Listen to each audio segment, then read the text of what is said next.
this episode, I'm going to talk about how to select your position 5 hero, how to think about your hero as a part of the draft, and how to choose the correct hero. And one way to do that is, for example, looking at your position 4 hero.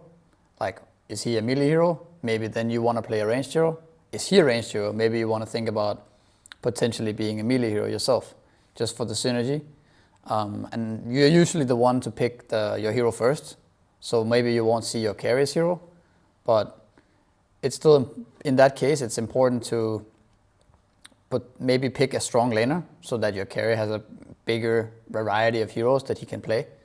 If you pick a really weak laner and then your carry also picks a weak laner, it might be really hard to play the game. You might lose your lane too hard and yeah, you will just lose the game. Whereas if you pick a strong laner, he can suddenly play both a weak laner and a strong laner to, great benefit. So basically one way to think about what heroes are strong in lane is to look at their base HP, their base stats, like their armor, their attack damage. The reason why Jakiro or Ogre are so strong in lane is because they're really tanky. They have a lot of mana, a lot of armor, a lot of damage to work with early on so that they can really trade efficiently with the enemy position 4. They can buffer a lot for the carry, and yeah, basically they're very durable. Some other heroes that are weaker in lane could be like Shadow Demon. He doesn't have much to offer. He's slow, he's low HP, low armor. He doesn't have any good spells. So picking this hero will need a strong carry to support. Another way could be like, another strong laner could be a guy with a really good spell, like Crystal Maiden. She's kind of slow, she's weak, she has low attack damage, but she has really good spells. So she can easily keep the enemies at distance with her spells.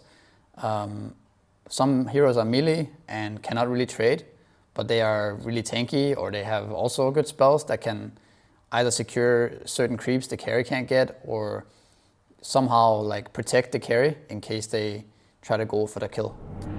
When you already have good fundamentals and you feel confident in your position 5, you can think a bit out of the box. For example, if you were to pick a bat position 5 in the first 2 picks, the enemy might think that this is an offlane Batrider or a mid Batrider. So they might end up picking differently than they would otherwise, giving you an advantage in the draft.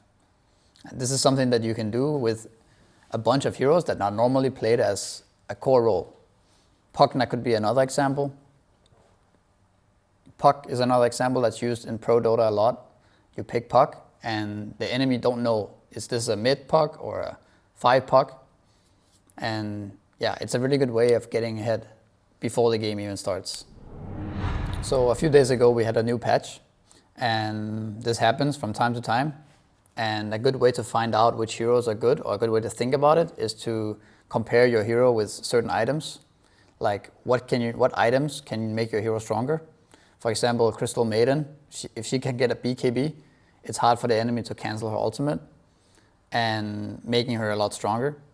Compared to a hero like AA, if AA has no items, or if she has items, it doesn't make a big difference. If AA has a BKB, it doesn't change anything. It's still the ultimate that's effective of AA. Same goes for a hero like a Warlock. You can get Aghanims, but it doesn't really make the hero that much stronger. So a good way to find out what heroes are good in the meta, in the new patch, is to find certain item builds for the heroes. Another way to think about it is, sometimes you have a good game, you get a lot of gold, maybe you get a triple kill, and it's kind of important that you have an item to buy with all this gold so that you can scale and make this triple kill of use to your team. And some heroes have better item builds than others. Some heroes have a more natural progression with their items, whereas others maybe have a hard time using this gold and can't scale as well. So that's a good way of thinking when you're selecting your hero. So this is a game from Omega League, where my team is playing against Fly to Moon, which is now called Na'Vi. And in this game we have second pick, so we end up picking our carry in the first phase here. And the reason for that is because we see Oracle, which is one of the safe supports that wants to stay out of vision, wants to stay back. Spectre is a really good matchup against it. because Spectre gives a way to find the Oracle and kill him first, so that he can't save his allies. And yeah, that's pretty much the reason why we picked Spectre. Spectre is also a really strong hero in the patch at the time, so it makes a lot of sense. The way we're thinking from here is basically Spectre is somewhat of a weak laner, so we want to make sure that he has a good start to the game. And we need to pick a position 5 now, and yeah, that's pretty much our thought process, that we want to have a lane secure, and that's why we end up choosing Witch Doctor here.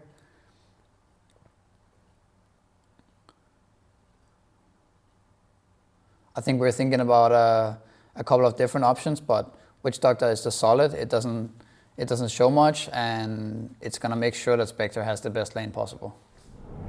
We ended up picking Spectre in the first phase, and we could afterwards ban some of the best Spectre counters. So we felt really confident to just pick up a Witch Doctor. Even though the hero doesn't scale that well, it's able to just, give Spectre the best game possible and, make us feel really good about our draft. And as the game went on, we ended up winning pretty fast. And yeah, I think maybe them picking Oracle so early was a mistake, because I think Spectre is innately just a hard counter to Oracle. So as you can see, we won the game pretty fast, and yeah, all we felt like we needed to do was secure the Spectre's lane with the Witch Doctor, and then at least go even in the other lanes, and we would win this game. And as you can see, the Spectre has a pretty much perfect game. Obviously, our Furion is also up there, but the point being that the Witch Doctor did his job and gave Spectre, a perfect game. The reason why Witch Doctor is a really good lane secure is because he has a high range. He can stay very far back and he can stay really far back. He has a heal and he has a stun that bounces on the enemies. Witch Doctor both has a defensive and an offensive potential in both his paralyzing cask heal as well as the Maledict. He has really high range and he has good base damage. So this also makes him a really good position 5. So this is another game from Omega League where we play against Alliance, and we end up picking Venge first pick, which is a really solid 5. It's not the strongest laner, but it has a great amount of utility later on. It has a swap that can swap yourself with the carrier or whoever gets jumped, so it's a really nice save. And it paired really well with Arc Warden before, because the aura used to give extra range to the hero, and you had the save that I was talking about. So by picking this Venge first, we then know, okay, we're gonna pick Drow Ranger, we're gonna pick Arc Warden, we're gonna pick a carrier that matches really well with Venge.